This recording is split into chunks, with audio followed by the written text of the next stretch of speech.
ಈಗ ಯಾವ ಕ್ರಿಯೆಯಿಂದ ಮೊದಲು ಬಿಡಿಸ್ಕೊತೀರಿ? ಮೊದಲು ಚಂದಂಗೆ ತಿಳ್ಕೊರಿ. ಇದನ್ನು ನೀವು ಬಿಡಿಸೋದಾದಿಂದ ನೀವು ಆನ್ ಮಾಡಿರಿ, ನಾ ಬಂದು ತಿಳಿಸ್ತಾನು. ನಾನು ಈ ಸರಳೀಕರಣಗಳನ್ನು ಹೇಳುವಾಗ ನೀವು ಲಕ್ಷ್ಯ ಕೊಟ್ಟು ಬೋರ್ಡ್ ಕಡೆ ನೋಡ್ರಿ. ಅಂದರೆ ಏನಾಗ್ತದೆ, ಗಣಿತ ಸರಿಯಾಗಿ ತಿಳಿತದ. ಆಮೇಲೆ ಮುಂದಿನ ಗಣಿತಗಳೆಲ್ಲ ಬೇಕಾದಂಥ ಬೇರೆ ಇದ್ದರೂ ಮಾಡ್ಲಿಕ್ಕೆ ಬರ್ತಾವೆ. ಈಗ ಇಲ್ಲಿ ಏನು ಮಾಡ್ಯಾನ, ಇಲ್ಲಿ ಭಿನ್ನ ರಾಶಿ ಕೊಟ್ಟನ, ಉತ್ತರ ದಶಮಾಂಶದಾಗದ ಅಂದ್ರೆ ನೀವು ದಶಮಾಂಶದಾಗ ಉತ್ತರ ಇಡಬೇಕಾಗ್ತದೆ. ಅದನ್ನು ನಾವು ಮೊದಲು ಯಾವ ಕ್ರಿಯೆ ಮಾಡ್ಕೋಬೇಕು, ಈ ದುಂಡು ಕಂಸನ್ನು ಮೊದಲು ಮಾಡ್ಕೋಬೇಕು. 15ರಾಗ 6 ಆದ್ರೆ 9, ಅದನ್ನು ಸರಿಯಾಗಿ ಇಟ್ಕೋರಿ.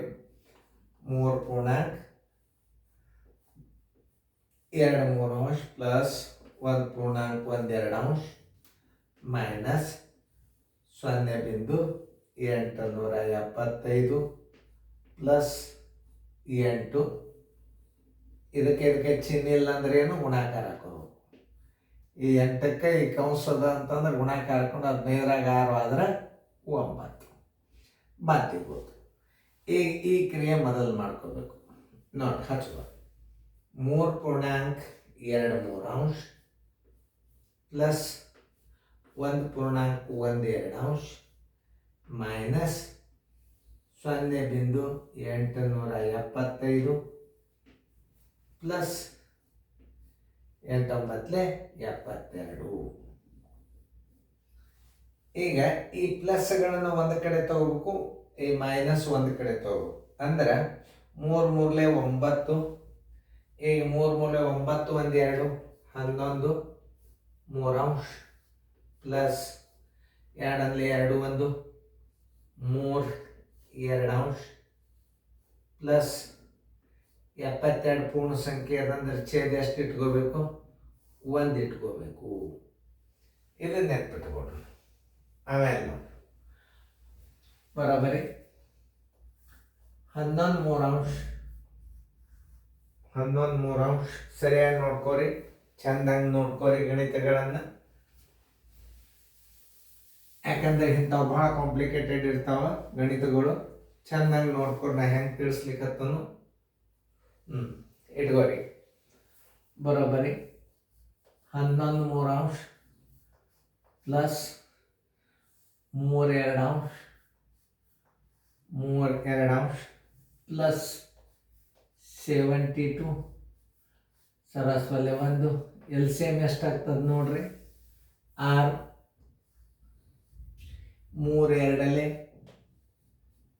2 3 ಆಮೇಲೆ 1 6 11 22 ಪ್ಲಸ್ 3 3 9 ಪ್ಲಸ್ 6 2 12 ಕೈಲ ಬಂತು 1, 6 7 42 1 43 432. 6 7 12 1, 6 7 42 1 43. ಬರೋಬ್ಬರಿ 2 2 4 1 9 13 ಕೈಲ ಬಂತು 1 4 1 2 6. 4ಕ್ಕೆ 4 ಡಿವೈಡೆಡ್ ಬೈ 6. 6 4 13 ಭಾಗ ಹೋಗುದಿಲ್ಲ. ಅವಾಗ ಏನು ಮಾಡಬೇಕು, 463 ಡಿವೈಡೆಡ್ ಬೈ 6ಕ್ಕೆ ಇದೊಂದು ದಶಮಾಂಶ ಮಾಡ್ಕೊರಿ. 463ಕ್ಕೆ ಕನಿಷ್ಠ ಪಕ್ಷ 3 ಸ್ಥಾನರೇ ಮಾಡ್ಕೋಬೇಕು ನೀವು. 6 6 7 42, 4 ಉಳಿತು, 1 3 ತೋರಿ. 6 7 42, ಎಷ್ಟು ಉಳಿತು, 1 ಉಳಿತು. ಈಗ ಒಂದು ಬಿಂದು ಕೊಡ್ರಿ, ಒಂದು 0 ತಗೋರಿ. 6 1 6, 6 1 6, 4 ಉಳಿತು, ಪೂಜಿ ತಗೋರಿ. 6 6 36, 4 ಉಳಿತು, ಇನ್ನೊಂದು 0 ತಗೋರಿ. 6 6 36. ಒಟ್ಟು ಒಂದು 3 ಸ್ಥಾನ ತನಕ ಬಂದ್ರೆ ಸಾಕು. ಇದ್ರ ಉತ್ತರ ಎಷ್ಟು ಬಂತು, 77.166. ಮುಂದೆ ಬರೀ ಅದೇ ಬರ್ತದಂದ್ರೆ 1 ಮಾರ್ಕ್ ಹಾಕ್ಬೇಕು. ಇನ್ನು ಮುಂದಿನ ಸ್ಟೆಪ್ 77.166 ಮೈನಸ್ 0.875. ಇದ್ರಾಗ ಇದನ್ನು ಕಳಿಬೇಕು ನೋಡಿ. ಒಟ್ಟ ತಪ್ಪಬಾರ್ದು ಗಣಿತ. 77.166 ಮೈನಸ್ 0.875 ಕಳಿಬೇಕಿದ್ರೆ 875 ನೋಡಿ. 6 5 ಆದ್ರೆ 1, 16 7 ಆದ್ರೆ 9 ಎಲ್ಲ ಬಂತು. 12 9 ಆದ್ರೆ 9 1 2 11 ಎಲ್ಲ ಬಂತು 1. 7 1 ಆದ್ರೆ 6, 7ಕ್ಕೆ 7 ಎಷ್ಟು ಬಂತು ಈಗ ಉತ್ತರ?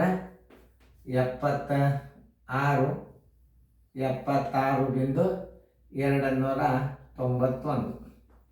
ಇಲ್ಲ ಆನ್ಸರ್ದಾಗ ಏನದ, 2 ಸ್ಥಾನಕ್ಕೆ ದಶಮಾಂಶದ 2 ಸ್ಥಾನ ಮಾಡ್ಕೋಬೇಕು ನೀವು. ದಶಮಾಂಶದಿಂದ 2 ಸ್ಥಾನ, ಇದು 2 ಸ್ಥಾನ, ಇದು 2 ಸ್ಥಾನ ಅಂದ್ರೆ ಈಗ ನಾವು ಈ 76.29 ಇಡಬೇಕು, 30 ಇಡಬೇಕು ಅನ್ನೋದು ಈ ಮುಂದಿನ ಅಂಕೆ ಹೇಳುತ್ತದು.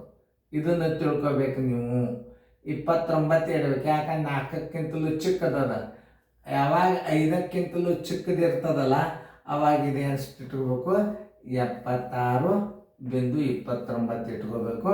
ಉತ್ತರ ಸಂಖ್ಯೆ ಯಾವುದದ ನೋಡ್ರಿ? 76 ಬಿಂದು ಉತ್ತರ ಸಂಖ್ಯೆ ಸಿ. ಸರಿಯಾಗಿ ನೋಡಿಕೊಂಡು ನೀವು ತಿಳ್ಕೊಂಡು ಈ ಗಣಿತಗಳನ್ನು, ಇದು ಕಚ್ಚಲ್ಲ, ಇವು ಗಣಿತಗಳು ಮಾಡಿದಂಗೆ. ಇವು ಮೈನಸ್ ಮಾಡಿದರೆ ಹೆಂಗೆ ಬರ್ತದ ಅವೆಲ್ಲ ನಿಮ್ಗೆ ನಾ ತೋರ್ಸೀನಿ ನೋಡ್ರಿ. ಎಲ್ಲ ಸರಿಯಾಗಿ ನೋಡ್ಕೊಳ್ಳಿ. ದಶಮಾಂಶ 3 ಸ್ಥಾನಕ್ಕಿಂತಲೂ ಹೆಚ್ಚು ಮಾಡೋ ಅವಶ್ಯಕತೆ ಇಲ್ಲ. ಮಾಡಿದಿಂದ ಸರಿಯಾಗಿ ನೀವು ಈ ಗಣಿತಗಳನ್ನು ಹೆಂಗೆ ತಿಳ್ಕೊದು, ಸರಳೀಕರಣ ಎಷ್ಟು ಹೆಂಗದ ನೋಡ್ರಿ. ಇದು ಎಷ್ಟು ನೋಡಲಿಕ್ಕೆ ಸರಳ ಅದ, ಆದ್ರೆ ಕಾಂಪ್ಲಿಕೇಟೆಡ್ ಅದ. ಬರೀ 6 ಬರ್ತೇವೆ, ಯಾವುದೇ ಒಂದು ದಶಮಾಂಶ 3 ಸ್ಥಾನ ತನಕ ಮಾಡಿಕೊಂಡು ಅಂದಾಜು ಬೆಲೆ ಮಾಡಬೇಕು. 76 29 ಅದ, ಇಲ್ಲಿ ಮುಂದೆ 4ಕ್ಕಿಂತಲೂ ಚಿಕ್ಕದಾಗಿದೆ. ಉತ್ತರ ನೀವು 29 ಇಟ್ಟಬೇಕು. 76 29 ಇದ್ದದ್ದು ಉತ್ತರ ಸಿ. ಚೆಂದಾಗಿ ನೋಡ್ಕೊರಿ, ಭಾಳ ಇಂಟ್ರೆಸ್ಟ್ ಇದೆ. 2-3 ಸಲ ನೋಡ್ಕೊಡ್ರಿ, ಭಾಳ ಚಲೋ ಅದ ಗಣಿತ. ಚೆಂದಾಗಿ ಫೇರ್ದಾಗ ಬರ್ಕೊಡ್ರಿ.